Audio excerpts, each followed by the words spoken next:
Apa yang sebenarnya terjadi antara Indonesia dan Malaysia pada tahun 1963? Bayangkan dua negara serumpun, dua bangsa yang berbagi budaya dan sejarah, tiba-tiba terlibat dalam konflik militer yang hampir merubah menjadi perang besar. Tahun 1963, Indonesia dan Malaysia saling berhadapan dalam sebuah konfrontasi yang tidak hanya menguji kekuatan militer, tetapi juga mempengaruhi politik kedua negara hingga hari ini. Apa yang sebenarnya terjadi? Mengapa Indonesia menentang Malaysia? Dan bagaimana akhirnya kedua negara berusaha berdamai dan membangun masa depan bersama? Mari kita simak ulasan berikut ini.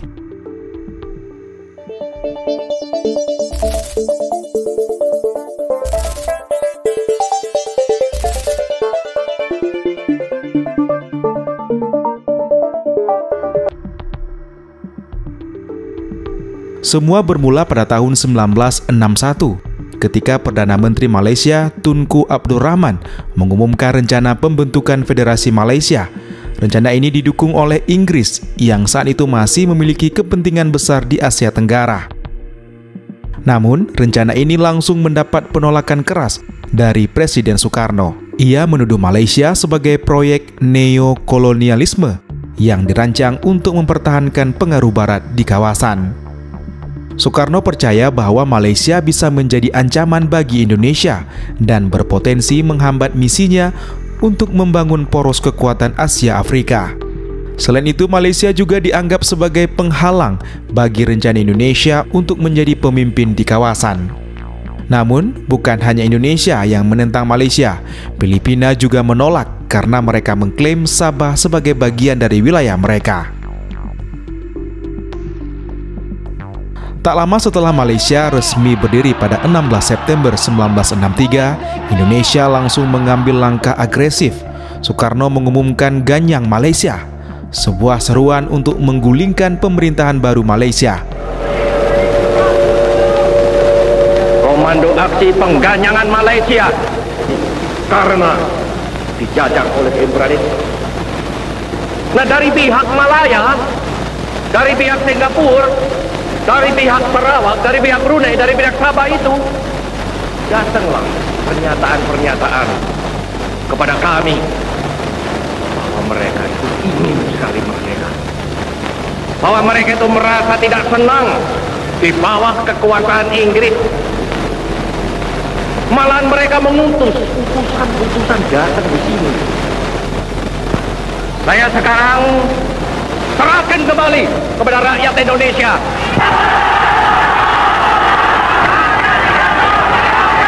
Akhirnya Presiden Soekarno menyampaikan Dwi Komando Rakyat. Dengarkan, Dwi Kora itu berbunyi, Komando Aksi Sukarelawan.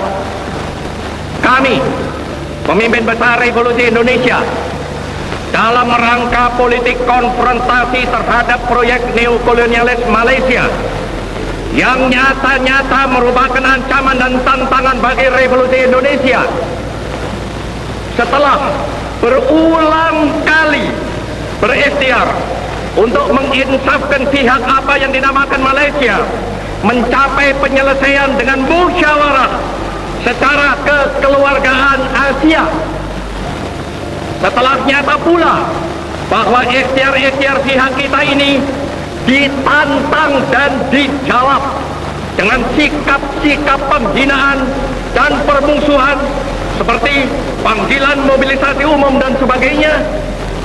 Dengan ini kami perintahkan kepada 21 juta sukarelawan Indonesia yang telah mencatatkan diri, perhebat ketahanan Revolusi Indonesia dan bantu perjuangan revolusioner rakyat-rakyat Malaya, Singapura, Sabah, Sarawak, dan Brunei untuk membubarkan negara boneka Malaysia.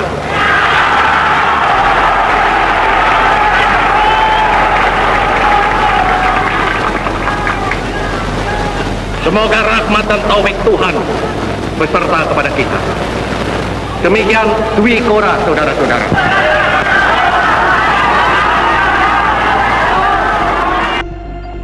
Pasukan sukarelawan Indonesia mulai dikirim ke Sabah dan Sarawak untuk melakukan operasi infiltrasi. Mereka tidak hanya melakukan penyusupan, tetapi juga menyerang instalasi militer Malaysia dan Inggris. Pada saat yang sama, Indonesia mengirim pasukan untuk menyusup ke wilayah Johor dan Singapura. Di sisi lain, Inggris dan Malaysia tidak tinggal diam.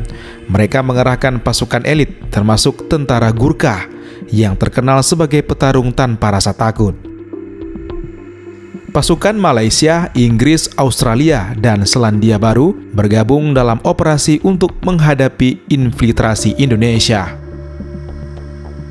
Namun di tengah panasnya konfrontasi terjadi peristiwa besar di Indonesia, G30 SPKI, kudeta yang mengguncang negeri. Soekarno kehilangan kekuasaannya dan Jenderal Soeharto perlahan mengambil alih pemerintahan. Dengan kejatuhan Soekarno, arah politik Indonesia berubah drastis. Pemerintah baru tidak lagi melihat Malaysia sebagai ancaman.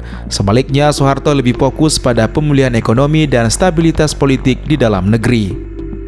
Akhirnya pada 11 Agustus 1966, Indonesia dan Malaysia menandatangani perjanjian damai yang mengakhiri konfrontasi.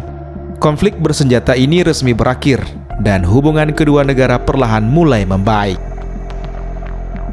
Lalu, apa dampak bagi kedua negara? Bagi Indonesia, konflik ini melemahkan ekonomi dan mempercepat kejatuhan Soekarno, membuka jalan bagi era Orde Baru di bawah Soeharto. Bagi Malaysia, Malaysia tetap berdiri tegak sebagai negara berdaulat. Hubungan dengan Inggris dan sekutu semakin kuat. Namun, meskipun konflik ini sudah lama berakhir, ketegangan antara Indonesia dan Malaysia belum sepenuhnya hilang. Dari sengketa perbatasan hingga isu tenaga kerja Indonesia atau TKI, kedua negara masih menghadapi berbagai tantangan. Namun di sisi lain, hubungan ekonomi dan diplomatik terus berkembang. Indonesia dan Malaysia kini menjadi bagian dari ASEAN dan berkolaborasi dalam berbagai sektor. Bagaimana menurut kalian? Haruskah Indonesia dan Malaysia semakin mempererat hubungan? Atau masih ada potensi konflik di masa depan? Tulis pendapat kalian di kolom komentar. Jangan lupa like, subscribe, dan nyalakan notifikasi untuk konten sejarah lainnya. Sampai jumpa di video selanjutnya.